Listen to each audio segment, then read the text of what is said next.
I was in a heated round. How much can we swear about? As much as you want. Fantastic. That's what the unprofessional's about. So yeah, we can pretty much kick off whenever. Hi guys, welcome back to the Unprofessional Footballer Podcast. I think it's going to be a good one today. It's one we've been trying to set up for, it feels like 2 years now. Yeah. We've got Coach Dylan on the podcast. Dylan, why don't you quickly sum up your role in Maltese football, or should I say futsal? Futsal, well, I played football in the first and the second division. With futsal, I was introduced more, unfortunately, in my early 30s. Played for about 3-4 years, and after that, after a short break of 6 months, I went into the coaching, and I've been coaching for 5 years now. How did the switch come? Because obviously you grew up playing football, right? Yeah. What makes you change that drastically to futsal? Because obviously the sport itself is completely different. Very, and well, yes, different and no. So the change happened when I was in 30. I did my first year in futsal playing when I was 30. At the time it was Tarshin. Okay. And it was on and off. I was still kind of doing both football and futsal. And I didn't take futsal very seriously. I kept on playing football that year. The year after, I was like, no, futsal is not for me, not really for me. But during that season, I was like, you know what, I'll give it another chance. Yeah. Surprisingly, I enjoyed more playing futsal than football. There's more touches with the ball, there was more movement, more drama. It's definitely more dramatic. Yeah. I was like, football, I would watch, I love. It's what we're ingrained by since we were young. But if you tell me, what do you prefer playing? Hands down, futsal all day. I was pleasantly surprised by futsal. Obviously, I spent, 6 months playing futsal with you guys. That was my introduction to the sport. English people, as you know, very, very far removed from the futsal world. I think we're only just beginning to lay any sort of foundation work in England. Which is unfortunate. It is, yeah. There is so much talent. I think if you look at some of the footballers that are actually coming through to the professional scene now, futsal, you can see how heavy the futsal influence is on them. You can also see, a perfect example is Pep Guardiola. His training sessions are all based on 4v4s, 2v1s, 3v2s, and that's the principle of what futsal is. That's how sneakily or secretly futsal has started affecting football, and today you can see football being played very differently. Yeah. If you look at Spain, if you look at the Brazilian teams, there are elements there.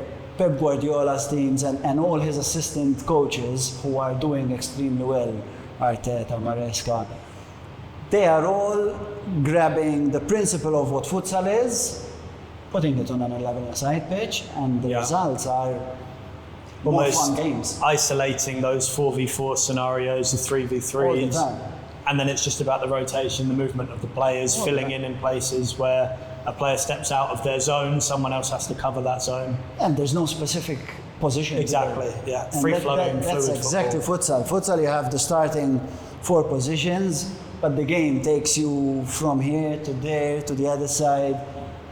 I think that's the hardest thing when you first start out playing futsal, is adjusting to the fact that you don't just have one set role on the pitch. Because I remember whenever I was playing pivot, I was fine, happy. I can stand back to goal. I know what I have to do. As soon as the game rotated and I found myself on the wing, or God forbid it fixed, I was like a lost deer in the headlights. I was just looking around like, oh my God, what do I do here? What's the movement? It takes a little bit of time to adjust because, again, we have come from years of fixed positions in football. In professional football, we're seeing those fixed positions today, those rules are being scrapped. Yeah. But in futsal, that is something that is taught from the very continuous. beginning. The first thing it's a game of creating spaces. I love the chess element of it, because it really is like two of the players are just moving to move people out of the space. Complete. It is one of the things that attracted me to futsal is what an intelligent game in such restricted space with a stupid intensity.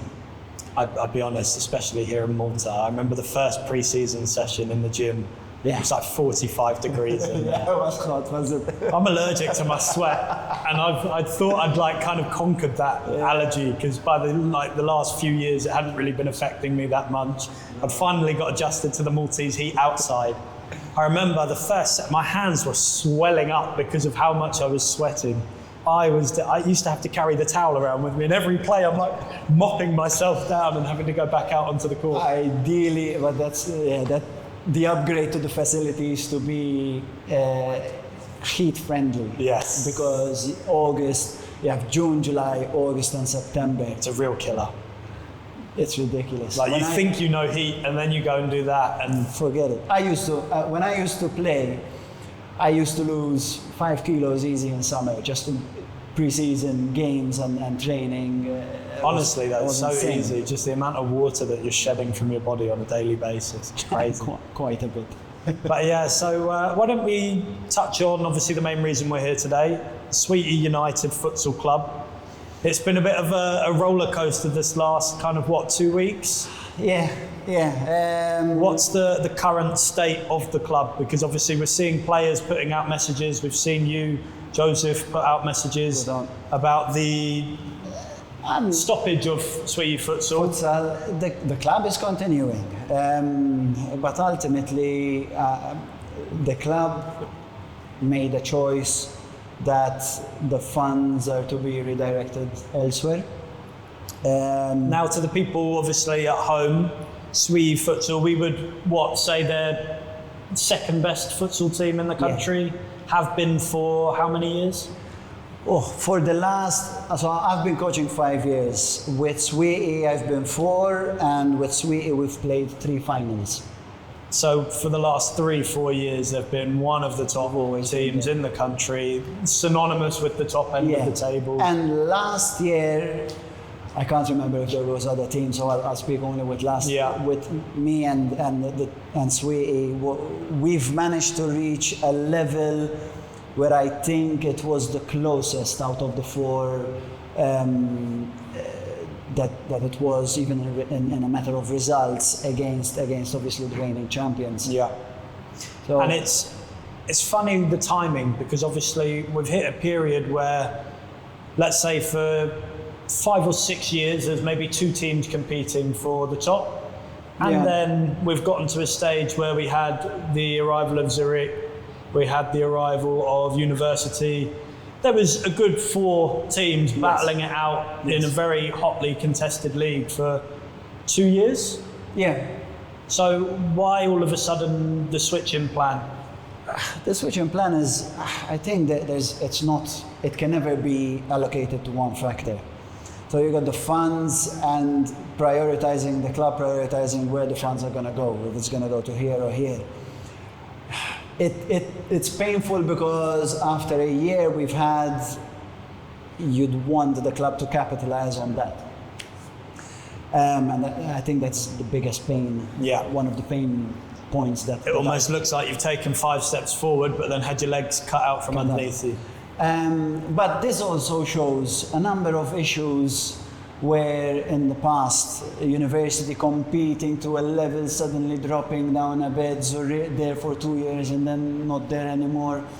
So these are pain points which all clubs are going through. And there are some questions that need to be asked, questions more related to the rules, the competition, how attractive is the league? Because if you have investors who have been there and giving up, or let's not use giving up, choosing to reallocate the funds because they seem to be more worth it on another side, and new investors coming in and saying, well, is it really worth the hassle? What's the return on investment? It's not that attractive as an investment when you see so many people investing and pulling money out within 2 to 3 years. Keep in mind, Danny, people want a fair competition. Okay. If I'm coming in, and I know I cannot, if I want to be competing against Luxor today as a new club, you need to spend triple. Because you need to attract, you need to create reliability, you need to create a momentum, and to create it in year one, you need to seriously spend some money. Well, what was it? The first year that I joined, you saw it was Xira and Santa Venera. Yes. They're getting beaten by everyone in the 20s. Stupid numbers. Within, 5-6 weeks, Santa Venera had pulled out. No, it's a shame, and this, I remember we had meetings with the federation about this. Screen the applicants. Yes. What are they into? How many players do they have? Do they have a setup? How many training sessions are they gonna do? Get a feel. You realize how serious a team is.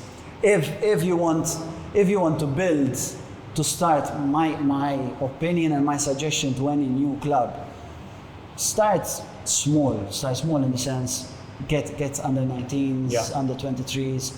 Work on that. Recruit the first smart. year, maybe 2, you're building a nucleus. Yeah. Then, if you have the investment, year 3, year 4, year 5 is where you're going to put a little bit more money in, where you're going to start competing a little bit more. Obviously, the rules, the federation has given passports to the foreigners. So, you can never penalize someone like Luxor who have invested in futsal for 10 years straight. Good job to them. I mean, they're stuck through thick and thin. Yeah. But the element of me as a new investor coming in, I need to feel like I've got a chance, even if it's an illusion. An outsider's chance. Yeah. I've got a chance. If I work smart and I put 2-3 years worth of work, I can reenact Moneyball, the film. Yeah. You get your undiscovered gems. But you need to, with a limited budget, you need to be smarter. There has to be a sense of belief that you're going to compete. And at the moment, that isn't there. That is not given. And the rules, the regulations seem to be done in retrospective for what was done on one side, but we're losing all on the other side. Yeah. That's a problem. How can you have a competitive league? How can you grow? How can you attract the locals? How can you attract the foreigners? Yeah. How, if you start detaching and losing this because the rules are currently catering here, and maybe 1.5 teams fall into this bracket. Swieqi was verging on here, but now we're back to square one. Yeah. Or back to nowhere. And this is very, very important when you need to create an attractive league, so people want to invest because they could aspire, they feel the challenge. And if there's the possibility, it's always going to be hard trying to beat a team that's invested for 10 years. Always. Yeah. But you need to know that you've got a pathway to get to that point. There's a pathway, fantastic. Do I have a possibility? Yes. Yeah. It's going to take time? Yes. But you have to give the pathway of hope. Today, speaking to many potential investors, there's a number of them which already give up just because of that. Yeah. That's a problem. That's a problem. Again, not to penalize a team, but the FA needs to find solutions to motivate and give that aspect of there's a serious competition. Because there's been a little bit of, let's say, discussion between the clubs and the federation because of certain rules that have been put into place in the last, let's say, 2 or 3 seasons that tend to favour one side of the league and leave the other side of the league a little bit lost in the shuffle. That's why I say, for example, our last proposal was all about we're struggling to bring in new Maltese players. Yeah. And the new Maltese, although the the MFA is pushing on the under 19s and 17s, there's 3 or 4 players only staying there. And it's okay, because some have seen their development grow and suddenly they are more confident tactically and even technically, and they go 11 aside and they're doing well. Great. But the lack of facilities does not allow us to have a league, an under 19s league and an under 17s. That's a problem. Yeah. The situation where we had people lobbying for more foreigners, and then because the passports came in, then we don't need the foreigners, but then we forget the Maltese. So the regulations have shifted and damaged certain aspect of the teams, certain appetite for some of the teams, and it loses the whole competitive edge. Because I think it was last year they split the league again, didn't they? Yeah. They went from Premier and they had what did they call it? The Challenge? The challengers. Yeah, like the MFA leagues. Yeah. So they split it into 2 divisions to stop that constant, let's say, The big gaps. the big gap between the league. The time that we were there, so while I was playing, it was just one set league, right? Yeah. And you could see the complete Difference. and it just, you're setting the bottom tier teams up to fail, just having them getting slaughtered Yes. on a weekly basis by 6 of the teams in the league. Because it's a very simple aspect. You have 2 principals, and because there's no numbers, and by all means, Yeah. if there's 15 teams, 20 teams, the league has a problem because we don't have the facilities to play. So the 10 teams that there are, you have the teams that are recreational, and the serious ones that want to compete. The minute you go into serious mode and the training changes, the quality changes, the level shoots up, there's a huge gap. Yeah. Huge gap. I mean, even the difference in the foreigners that are playing. You see the level of player that was at University, Swieqi and Luxor compared to the foreigners that would drop down the shuffle and maybe just be play, let's say, at the Sleemers, at the... No, there's a huge difference. the gap is massive. And this is where ideally you have 2 leagues. You have the first and the second division. The second division, you have the recreational teams, but who wants to aspire? Can push jumps. on, make the progress, and it prepares them a little bit for what's to come. Yeah. But you need to have that perception of I have a chance. Yeah. Then you get into the challenge, and then you don't want to lose, so you get smarter, you learn, you invest a bit more, and you push. And there also needs to be the incentives. Yes. If there are no incentives, then there will be more recreational. The level, I mean, good teams will also push the better teams to keep improving. Exactly. I mean, you saw that when we had the 4 teams at the top. Yeah. Especially the 3, let's say, second-ranked teams. They're all climbing, edging ever so slightly higher just to try and be the top of that 3. Completely. And those and like that, that's how you improve the sport. That's how every league has improved, because there is more than one team. You look at the Premier League, it's always a fight. 3, 4, 5 teams. So in an ideal world, if you were in charge of, let's say, the regulations, let's put you on the spot, what league would suit you the best? From your perspective? I'm not the most liked, and I'm going to be even more hated. That's okay, I can live with that. No, I think we are at a stage where we need to follow what Greece and Finland did in their futsal leagues. The league in Greece is nothing special. But you have 10 consistent teams, and there's always 2 or 3 challenging each other. And that makes the league attractive. Finland, the same. Finland were nowhere in the rankings. They shifted the rules. They got better. The Finnish started taking a lot more interest. Today, Finland did not even need to get Brazilian with passports, or they have such a good level. And if they probably do it, the level just jumps another step. So what would I do? Today, I would say for the next 3 to 5 years, you need to open it up. It needs to be free. What do I mean by free?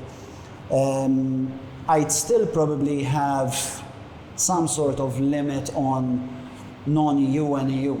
Yeah. But you need to rise up the level. The league needs to become attractive.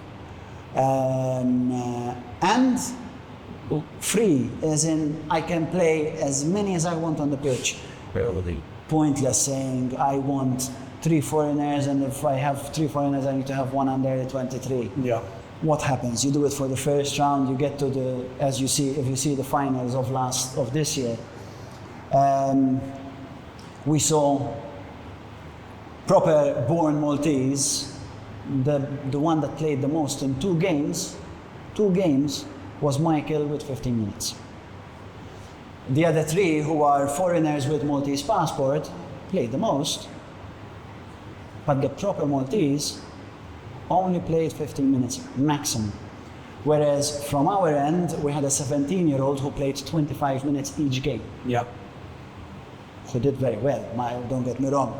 But, so, the situations, the other coach decided to play that way, we decided to play this way, and then the story went as we can see on the games. But we need to free up that possibility, because that possibility of being able to play, if I have 5 foreigners and I play 4 on the pitch, they're not going to play 40 minutes. No. So there's going to be rotations where the Maltese are going to have the time to play, But then even the Maltese will work harder. Gain confidence from playing alongside the top players in the team. You have better foreigners, and with better foreigners, better training, better outcomes. Because otherwise the loopholes just get taken advantage of. For example, the loophole, and this is the problem. The passports being given to foreign players just means that one team has 4 foreigners on the pitch and no one else can, because, oh no, you don't have players that can... This year the rule was going to be 3 foreigners on the pitch without the under-19, which means if someone has 2 foreigners with passport or 3 foreigners with passport, I can literally, I would have brought a goalkeeper. Yeah. With that lineup, I can have 5 foreigners. Yeah. Nearly every rotation. Yeah. Nearly every rotation, whichever way you want to see. And it just completely defeats the purpose of... And that just creates a whole massive imbalance. Exactly. So again, if I'm going to come in today and I know this rule and I know these things, what's the point? Exactly. I'm going to be invested. 5 foreigners. What's the point of bringing a foreigner in the first place if I'm paying, let's say, 20k for the year to just know that I'm not going to win, That's crazy. Yeah. And there's a lot of talent within the under 17s and 19s, but then it's a constant fight. Yeah. Let them come to the clubs. Let them train. If a good team is coming in and telling you, let him train with us, let him play with us, because he's going to benefit for your national team. Yeah.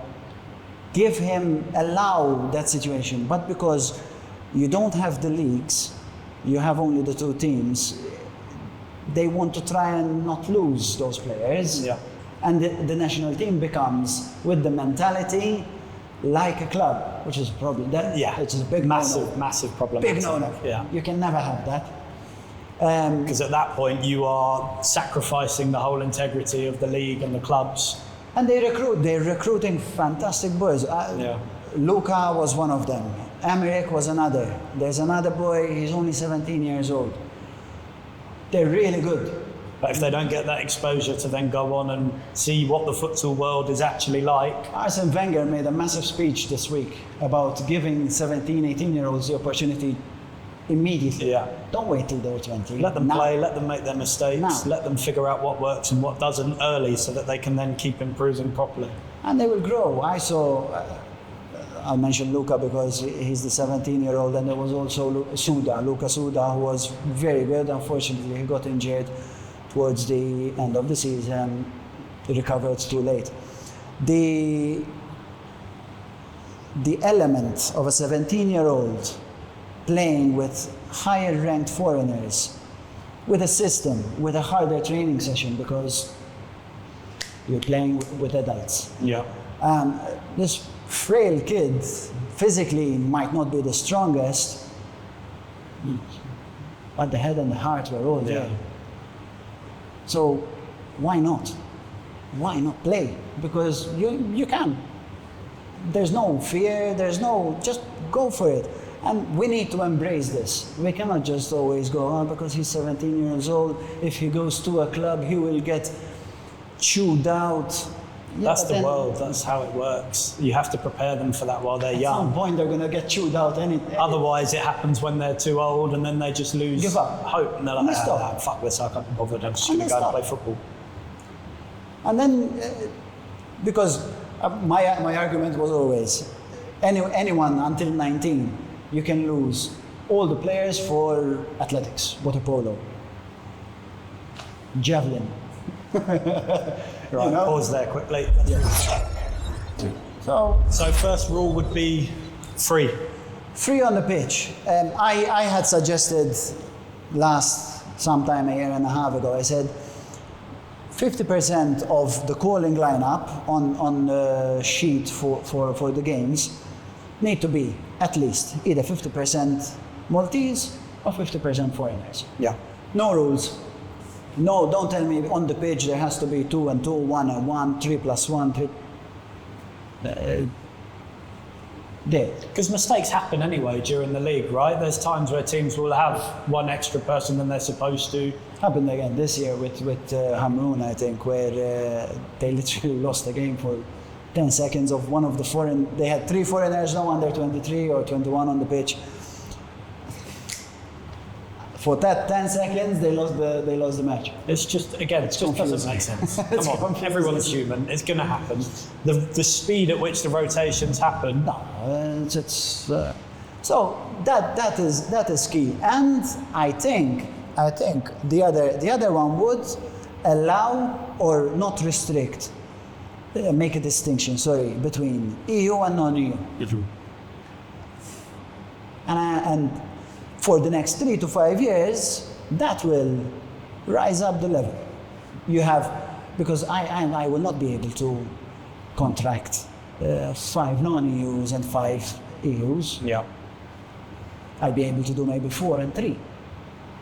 And then I need to get a couple of good Maltese. Exactly. It helps you just create a little bit of balance. And like me, there'll be another 2-3 teams. So suddenly we have 3 teams plus the one that we need the reigning champion. Yeah. Are they in advantage? By all means, they've been there 10 years. Of course they're in advantage. It's only natural. But then allow the regulations a little bit more freedom. When the level of the Maltese, homegrown Maltese, grows to a level same as the foreigner, like what happened in Greece and Finland, have another that in Kazakhstan. Yeah. Then you say, you know what, guys, in Croatia, then we say, okay, now we start Our players limiting. are good enough, yeah. Now we start limiting. You have to have 5 foreigners, 6 foreigners. But the other 6 are as good as the 6. Yeah. And the 6 foreigners you need to bring, they need to go way above, yeah. Then you have 3, 4, 5 teams. And the competition, then, I mean, even at a low level, futsal is a fantastic game. Yeah. There's drama, there's fun, there's goals, you think you're ahead, you go a draw, you're suddenly below. One red card completely changes the whole aspect. Dynamic. It's beautiful to watch. It's crazy to play, it's fun to play. But when you watch it, And not coach it, because then you get stressed out Yeah. and frustrated. We're going to get onto your coaching style in a minute, don't worry. That shifts. So imagine when the level shoots up, the amount of people you attract. This year we had such good crowds for the semi-finals and the finals. It was fun. Yeah. It was fun. That's it was what I was going to nice. say though, like when you used to see especially the Swieqi Luxor games, packed. It's always busy. Completely packed. always Everyone knew it was going to be And- exciting. Yeah, the atmosphere's rivalry good. just grows. Exactly, and it's a shame that it's only for those big occasions that you get that level of atmosphere when, let's face it, it's so much more interesting to watch than a Maltese football match. By a mile. By a mile, By a so mile. much better. Today, football in Malta, the first division has improved a lot because a lot of Premier players are dropping, down. so the quality has risen. But the other levels, no disrespect to anyone, but with the other levels, at the level we played futsal in the top 4, it is way better. It is way and more entertaining, for sure. Some even more entertaining than the first division. Just the style of the game though, it's like a basketball match in sense of it's high scoring, you've got action all the time, big tackles. Like there's so much going on. A lot. And especially for like kids to watch, it's so much more interesting for them and inspiring for them to watch a futsal game than it is for them to watch hours of possession at the back, waiting for someone to step out, a ball over the top. Oh no, now we're just going to play long ball for 30 minutes. If you play 1990s football, you'll end up having a snooze. Honestly, it gets to a point where you look at it and you're like, the league surely has to be trying to make this more Better. publicized to the public. Like, I'm sorry, the production values of stuff are still so like Needs to rise up. Everybody old. needs to rise up the level, from the teams to the players to the federation to the MFA to the marketing, because we have a very unpolished gem. If, and Malta being small, we could even go even further and test certain things. Yes. Because if it works here, it will grow everywhere. And the unpolished gem we have, if we don't take care of it, we're just going to leave it on a shelf. and it's a shame because you look at the national team's success. It's done very well. It's done very well.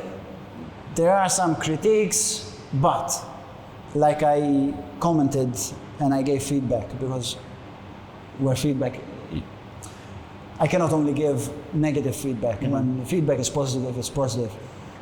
They've done very well. They've passed through the group. They were in a very hard group. Yeah. Italy, Finland, Belarus.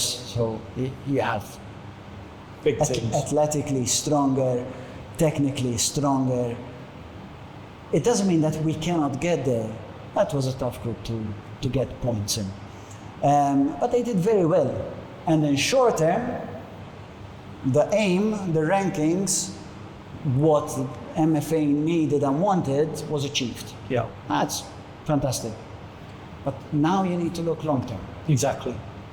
Because if you do not shift long term and you keep thinking short term, But it's that thing where you've got that mainstream success now that they should be pumping down the throats of audience, people. Look, our national team is actually good Ideally, at something. yes. Come and watch, come and look. Ideally, Look where we're breeding the players. ideally, yes. Free tickets, come, be here, come and watch. And the sports complex is not massive. You know, if you have 300, 400, 500 people, it's packed. That's fun. It's still fun. Exactly. Because you have They 250 really on one side and have a gold mine on their hands in terms of spectacle and entertainment. yes. It's so easy to do it in a small country because word of mouth travels so quickly. You have 500 people go and enjoy themselves. If it's done and it goes viral, it is so much easier to attract. If it's raining, I'm indoor. Exactly. You know, you're gonna go and watch a game, even if you don't particularly understand the sport, you're going to go, you know what, apparently there's a very good game.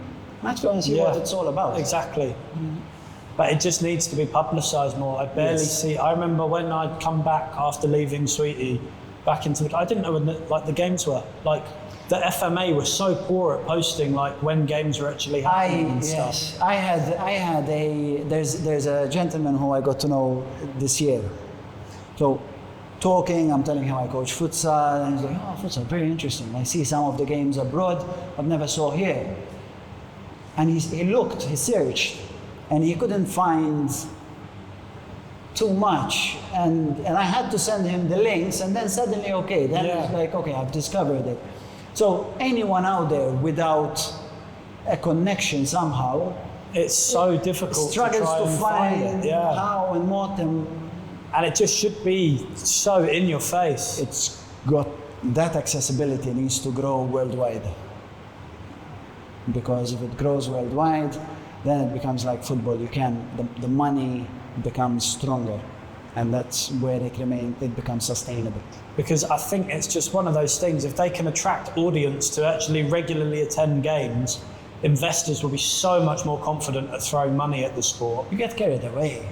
Once you enjoy it, you're like, I'm having fun at this. I don't mind putting my 10 euros on this. Because it's one of those things, since I've been doing the fives over here in the summers, the players buzz off of it, and I've had so many people coming to me like, Dan, you need to do a team, whether it's futsal, whether it's actual 11-a-side, but Summer League. do a team, you've got the players here, and everyone wants to play for you, and you really have something special on your hat. I said, look, I just can't justify it without some sort of financial investor who's going to cover all the costs.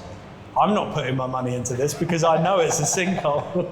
I know it's not a money maker. I'm not putting my own money into this. But I think you guys do quite well, and I find it frustrating from I'm a sole person doing this completely on my own back, and I've had comparisons where I've done the stats against the FA, the Futsal Association, and I run the numbers. I'm trouncing them across the board. With 200 followers, I'm getting thousands and thousands of more views than them.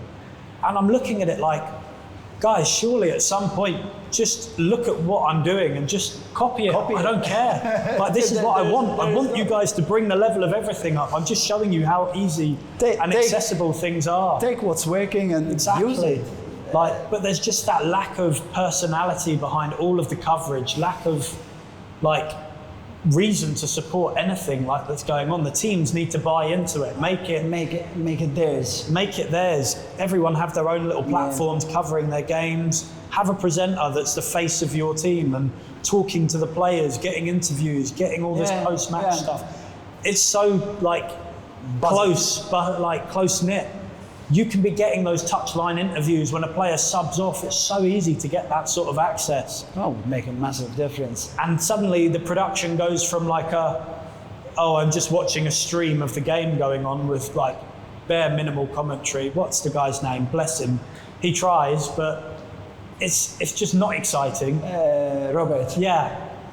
I like him, he's doing a really good job, but he's got so much to cover. Yeah. And again, he's just one man on his own. Give the guy some help, put some money into production and bring presenters in, bring people to do the voice, the commentary. Recruit within the club themselves. Exactly. Just video, the standard set of 3 questions, film it, send it. The amount of times I had Brian, Felipe, Roller all messaging me Dan, please come to the game with the camera and just do the little close-up videos so I can post some stuff. That's what they want. That's what the players want. That's what the audience want. People want to see this. Brian was a magician. Yeah. If you had just one camera focusing on him, you have players like Celino, just watch them, just follow them around with a player cam.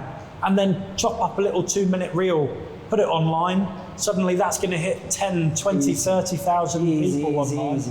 And now everyone's oh, that's quite exciting. I've seen him 3 or 4 times online.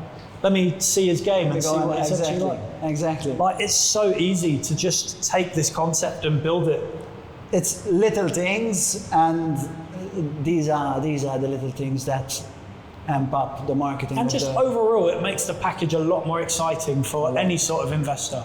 Now I've got my logo's name on a video of Brian doing 100 skill moves in 10 seconds. Like, people are going to watch that. People see my logo. Yeah. I'm getting something back for what I'm actually giving my money towards. Yeah, and I just feel like there's such a missed opportunity from the league right now. And it's frustrating looking at it and seeing what's happening and what's not happening. I would love to enter a futsal team at some point, but at the same time, it needs to be on the right terms. I just can't force it or rush it or... No, I think I'm building towards it at the moment. There's a new team that I've just launched that's basically just a five-a-side challenge team. We're doing wager matches. So I challenge five-a-side teams of whoever wants to come and challenge us.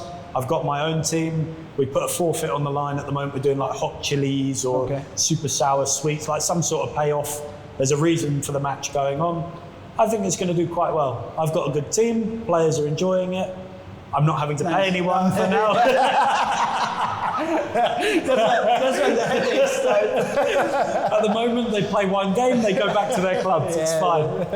The clubs can pay them. But I think if obviously the next step is to take a team and enter it into something. I think there's a lot of good marketing concepts surrounding what you guys do. It's just missing the funding.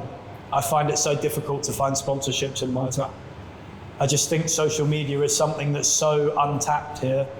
No one really understands it, and people are very hesitant to get involved with it. Remember, we're still a little bit... We're not trusting, slower on the evolution. It's a lot harder for change. More relaxed. A lot of the older heads are very comfortable. Yeah. They know what works for them. They're not wanting to push the boat out. It worked for me for 50 years, I'm not changing it now. Yeah, so that's... which is fair. Exactly. But the world is, technologically especially, has shifted and moved. I would just like to see Malta start to try and get attention outside of Malta as well. Because social media makes it so accessible. Very. And it just seems like a bit of a missed opportunity from a country so small. It's so easy to market. Suddenly you've got people wanting to come from outside to come to, because, I've heard Malta's like the hub for futsal in Europe. Let's go for it. I just feel like there's a lot of potential waiting to be unearthed, like you were saying, but... An initiative needs to be taken. And there needs to be a clear goal in mind. A clear goal, and there has to be no fear in going for it. You need 5 or 6 clubs that are ready to... It's okay to do mistakes. It's okay to adjust a bit because something is not working. It's okay, but start. If you don't start, nothing happens. And nothing brings you more of nothing. Yeah, and the cycle will just continue with one team chilling at the top, couple teams investing every now and then. Dropping because, which is a shame. Huge shame. Right, one thing I do want to ask, I want to go through your all-time Swieqi lineup. So you've got to put 5 people on the field out of all the players that you've coached at Swieqi. I want you to start making the big decisions. Let's go for goalkeeper first. Goalkeeper first, I would go with, annoyingly, Adam Zwari. Huge potential, huge talent. He's just, he never had the head. It's ridiculous. Yeah. He is really, really, really good. And Pops is a very close second.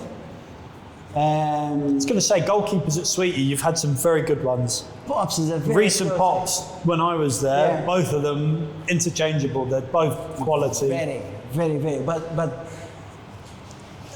Adam was one of those that... Was Adam before Pops and Reese? Yes. For me, he's the one that he had the boats and never chose to get on one. The boats. Yeah. Not the boat, the boats. Okay. Pops was always fantastic with his feet. That's what I love about Pops. I've got him in the five-a-side team at the moment. Just complete game changer. The moment he steps out a goal, I tell him we're playing fly keeper. Scoring. I tell him we're playing fly keeper all the time. Take the ball, go to the halfway line. We play from there. And for me, someone which I have huge respect is Reece, for where he started to before his injury last year. The level. I'm in the process now of trying to find him a team in England. Yes. I've got him a trial. I think I've got him a trial. It's either today or Thursday with a tier 1 team. If he defeats the fear from the injury, I respect him for sticking, for suffering, but then with all that came all the improvement. Yeah. So hands down, fantastic. It could have probably been one of the keepers, top keepers in the next 2-3 years here in Malta if he stayed. That's what I thought. He had that possibility. Right, so Adam in goal. Fixo. I probably would go with Michael. Yeah. Michael Borch. Talented. Quality, just pure quality. Intelligent. I felt so comfortable on the court when he was playing. It's different. So reliable. Any time you're in danger, just let Mike have it for a minute or two. I remember when he started the first year, I remember one of the volleys against Valletta semi-final. I was like, Jesus Christ. Where did that come from? Well, saw him in the training sessions, but in the games, it can be a little bit different. But that was beautiful. Very demanding player. Has a very high standard of how he wants training, playing. Yes. I think towards the end of that Swieqi. But expected, because his level would make him ask for that. I think with Michael, I always from the get-go we always had the agreement: until we remain competitive, stay with me. Yeah. The year where unfortunately our level of competition. Bit of transition period. Yeah.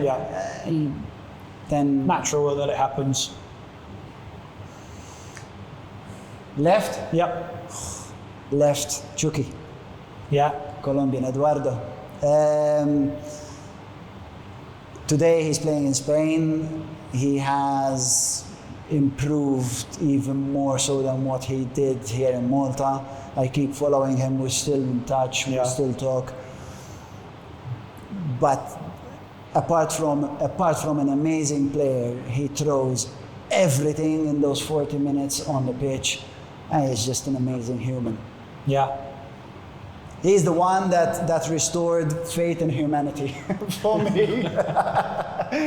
How long did you work with him for? A year and a half or 2 years. Okay. Fantastic.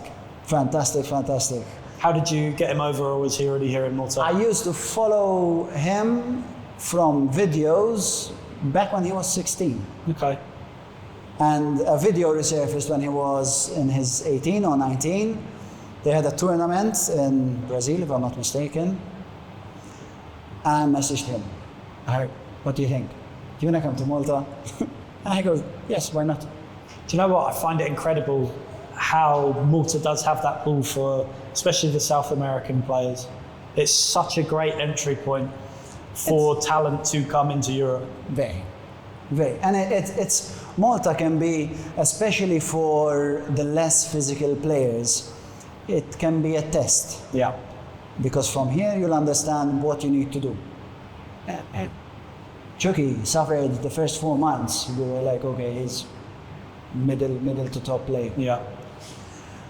He spent, after the 4 months, and that was COVID, after COVID, he spent the next 3 months working out, gym, playing more, getting extremely physical.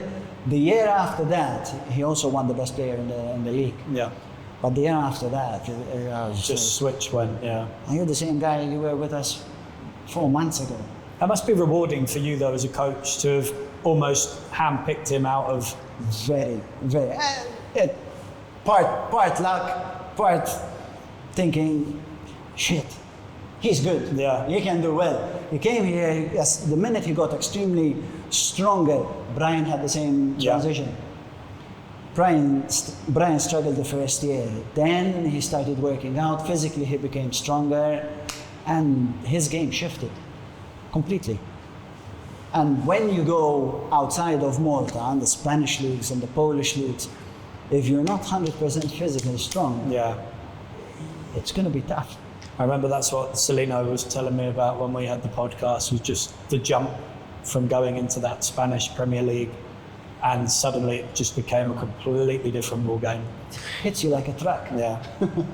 But that's also the transition, that's the progress of the player, where it takes you. On the right?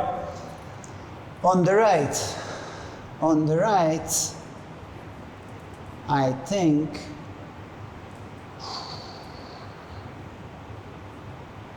Good question. I'll go with Dylan Patch. Yeah. Probably one of the most underrated players for a very long time. Again, very smart, very intelligent player. Versatile. Versatile. Very. Could do everything. Very. And he has also gone through, I was lucky to see him going through a process of growth, maturity, which also showed in his game. The beginning, he also, at times, he struggled in his 1v1s against the keeper, but last year he was much better. He scored more goals. It allowed him to do and create much more. So, yeah. Right, now, main position, you pivot. Now we're going to leave Maltese Foral to the side. Your one goal wonder. Pivot. I never had really a fixed pivot. They were always the fluid pivot, so they always moved. And this position, I would put two players. I'm gonna put a foreigner and a Maltese. Yeah. The foreigner, no doubt, has to be Ezekiel. Great player. This year he's gone even more. He did so much more. He was watching him last year when he first joined. I immediately was just like, he's got something. Good. He's got something very special. This year his level went up. Even during the finals, he was in it. And today he stopped. It's Carl Shortino. Okay. I used to love what a pain in the ass he was to the defense. Yeah. Very smart, very cunning. He used to get fouls for free, for jokes. I mean, packet of peanuts and he'll get you 1, 2, 3 fouls. Yeah. He'll get the other player yellow carded, and as much as shit he used to create, he never got carded. It's a special talent though, and again, a useful one. Very, very useful. Very. He also, I liked how cunning he was, and I think for that position, I would have both of them. One of today, so. But I think as the old time, also both Michael, Carl, and Dylan Patch played a number of years with me, so more than 1 or 2 years. Yeah. And those were the players that I think evolved or in those particular situations or positions where I think it's a good team.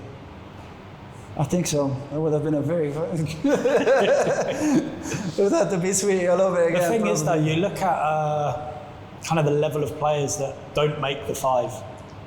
Even just from the foreigners, I mean, you look at Brian, Felipe, Roller, Fonseca, there's Carl Luke, Rodney for his passion. Yeah, there's so many good players that have gone through the ranks of he used to Sweden. bring on the pitch. You've got Pops and Reese, there was Bobby, who else? Carl Luke I mentioned. There will be players, obviously, that do make that list that just obviously don't come to mind when you're trying to rattle them. So many. Not to offend anyone that didn't get read out. You're going to get like 6 minutes. I can't believe you just say my name. You bastard. I knew it. No, it's for me. In the five years coaching, I still consider myself relatively inexperienced. For the 5 years I've been through, I've done a lot of my own mistakes. I've done mistakes where some of them, not regret, but I felt like at the time it was the right decision to that was the decision to take. So I've done. I think the thinking of the first year, learning how to set up a training session, getting more knowledge. It took a little bit of time. Opening up to working with others, which today I see where I went wrong, or where I should have done better. But ultimately, it's always a growing process, though, I think, especially with coaching. As long as you're open for feedback, positive and negative. I know some, quite a few don't quite like me for who I am or what I did. Well, I think that's what I was going to touch on next, was obviously your coaching style is divisive. Yeah. You have people that either like it or don't, kind of like Marmite.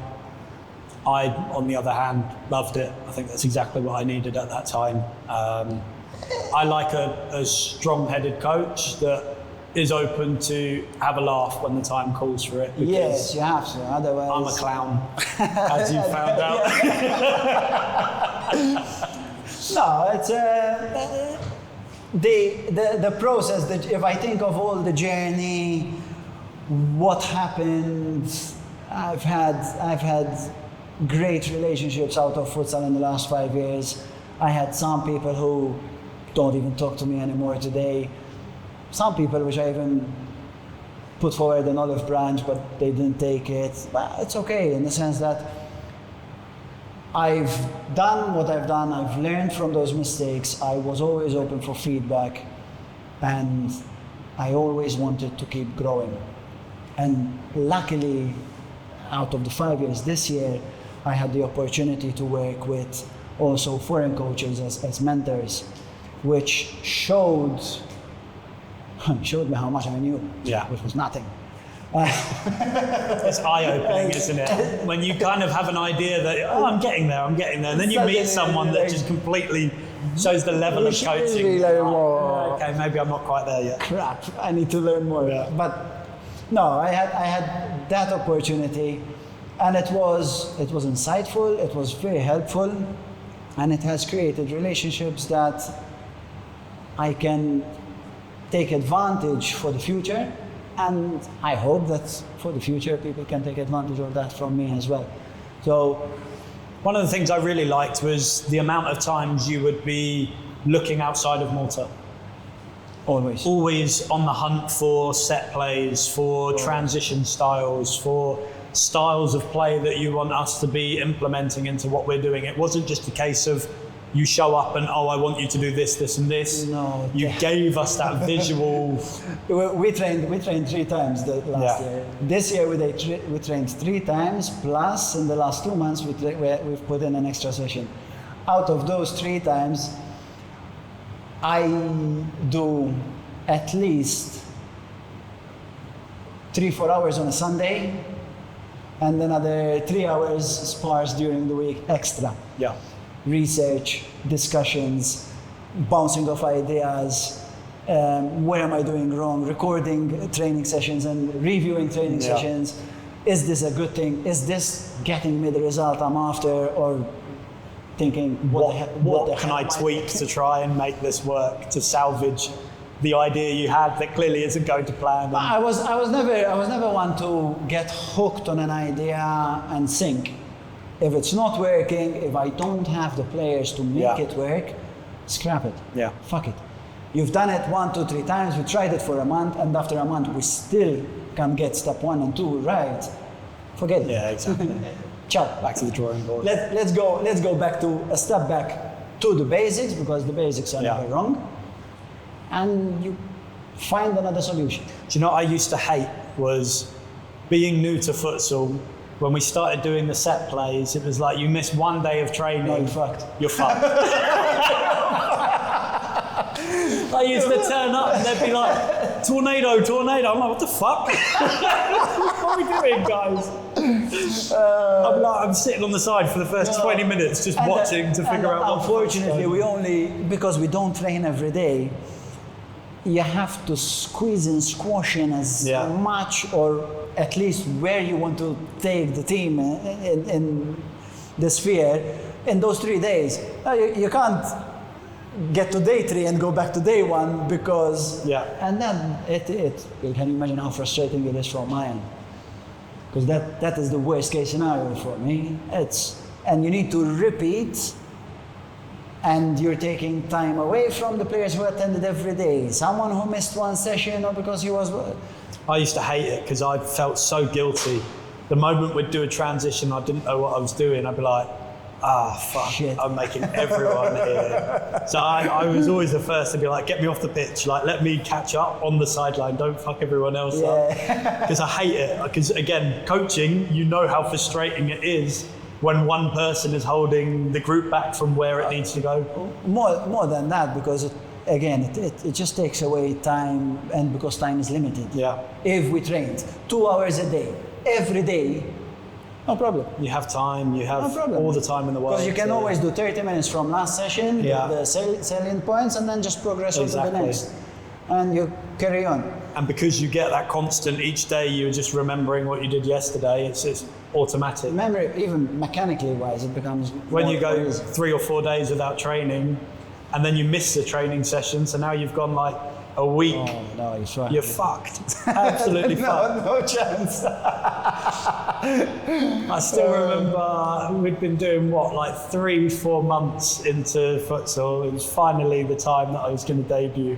Yeah. The first game got cancelled, so I was like, oh, okay, fuck it. Was it Santa Bella? Santa Bella, right? So I was like, okay, fuck it, we'll go the next time. And I remember, out of the blue, I just hear the starting lineup and you've put me in it. Yeah. And everyone's looking around like, well, I'm looking around like, I didn't know about this. And I'm trying to think back to all the set plays and I'm like, no, all gone. Absolutely all gone.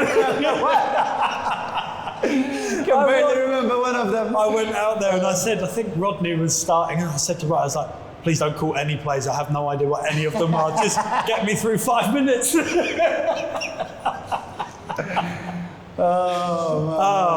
Funny. But again, great learning experience, because unless you're just thrown into the deep end, you will never learn, you'll never actually get a hold of it. I understand that some people have different ways of learning. Some people need time, some people need more personalized attention, and it's not always straightforward or easy.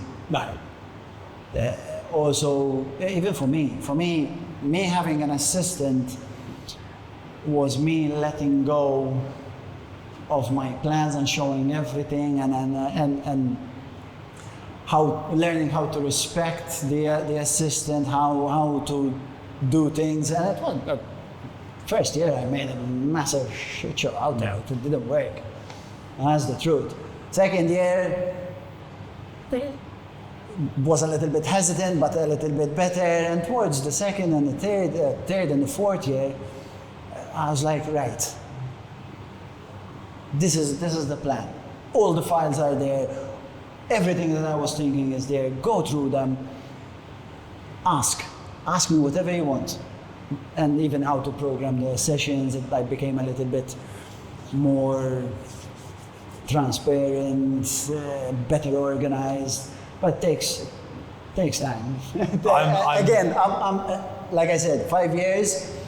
I'm part lucky, part all the work that was put in, hard work. We managed 4 finals, but I'm an inexperienced coach. Yeah. And the truth is that I've only got 5 years. I'm the first to say though, when I'm coaching, it's very difficult to, like you said, start to trust other people to help you create your vision, because I'm very much a perfectionist in terms of detail centric. Everything is plan to a very specific point. It's also you get to, or you learn how to get to delegate better, Yeah. and that is key. And speaking up when you're not quite happy with what something's been done, instead of just letting it slide because, I don't want to piss someone off or upset someone. No, but better say, look, I didn't like how you did this. Let's find a better way to make it work. Because you're either there to help or not. Yeah, exactly. If not, then it's useless. But if you're there to help, then it's my responsibility to deliver the correct message. Exactly. And if I cannot deliver the correct message, then I cannot point fingers. Yeah. The first finger I need to point is at me. And figure out how to actually get the information across. My communication needs to be better. So yeah, it's been quite insightful these last 5 years. But it's like I said, I enjoyed 95% of it. The 5%, I would say 3 of them, it was a learning experience. The other 2, I just wasn't happy with what was happening. Maybe I'm being too positive there. I think anyone that knows you knows what happens on the sideline when you're not happy as well. Yeah, but. So 5 years in the tank as a coach. Where do you see yourself in 5 more years' time, football or futsal-wise? Is there ever a chance you get into football at all, or are you completely happy in futsal? I love futsal, but if imagine you're in a relationship but you're not getting what you want. Yeah. At some point you're going to change that relationship. You're going to look for divorce and look marry someone else. Yeah. But I love the game. I strive. I've got huge passion for the game. I've strived to improve the league here in Malta, to be in a team that I can seriously challenge for the league. Something similar to what was this year, maybe 1 or 2 steps more. Yeah. And where do I see myself? Well, hopefully still coaching. In Malta? Wouldn't that be a dream? Would you consider going abroad with futsal? I would. Definitely would be the next kind of stage to learn. Yeah. That would be a fantastic experience. It would be amazing if there's that opportunity. I mean, I know it's not my full time, but I think in the last 2 years I've put so much time, so much effort, so much patience, the little I have. Or the more I have, then more than I think of. So yeah, that would be an amazing opportunity if that actually happened. That would. See you coaching Barcelona soon. Work with the real Farrell. You can send videos of me. I want you to play like him. the Maltese Farrell.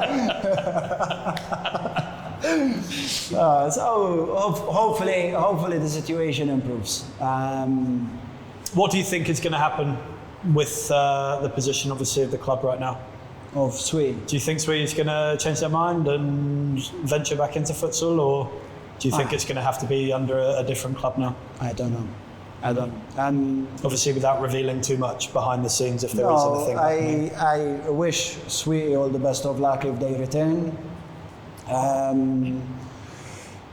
Swieqi was the club that gave me the platform to experience all this, so I will forever be grateful, just because of that. Do I agree or condone certain things that happened in the last short period of time? Not necessarily. I think this has pushed me or Swieqi into different directions. And I don't think we will be in a situation where we will work together again. Yeah. Never say never, but Swieqi has taken a path and I know what part I want. Natural progressions. And it's a shame it couldn't be together, but almost it's pushing you in the direction. You get teams, people, and players prioritizing on what their target is, which is okay. But then if the targets don't match, it's useless. Let's face it, I imagine you've probably got a black book full of contacts of players that are willing to join you wherever you go next. So it's one of the cases with the right project. Exactly. People out there know that I'm the ambitious type. Yeah. And you're not just going to take a shit job for the sake of taking it. You want the right fit. The right fit, with the right attitude, with a progressive project. With the right budget. Budget comes as long as it's progressive. Yeah. If it's progressive, if we're increasing, if we're growing, that I can never say no to. If the budget is 5, 10, 15 or 20, as long as it's progressive, that I can work with.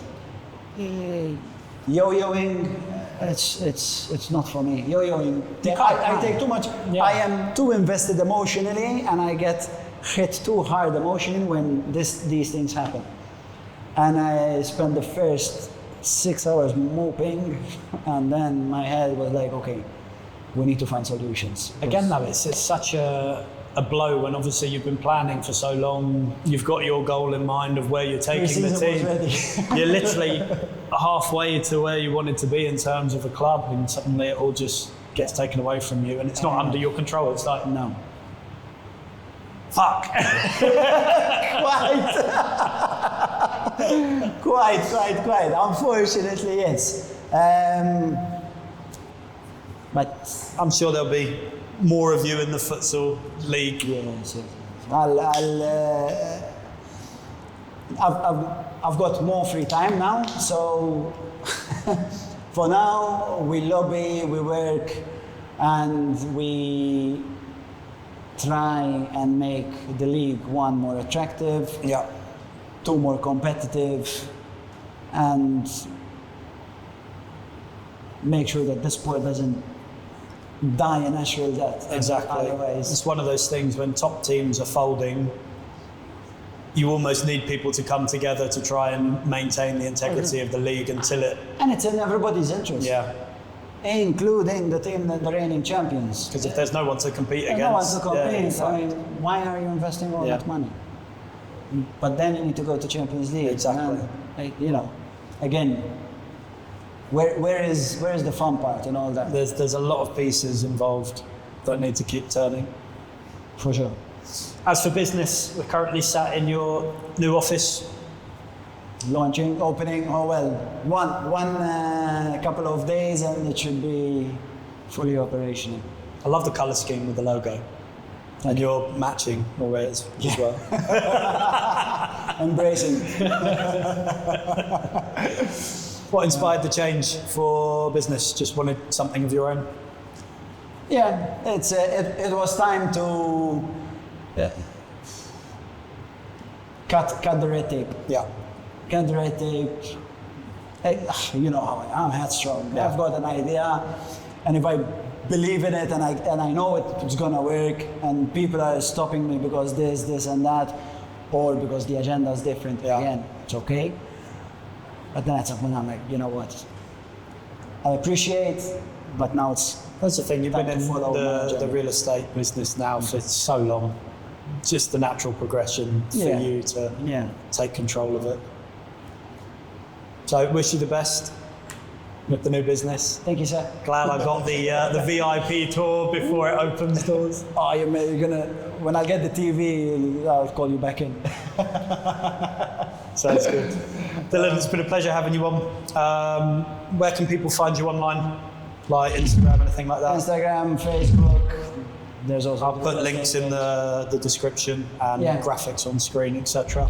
And best of luck moving forward. Thank you for coming on. Same to you. Enjoy your hat. Right, finish that.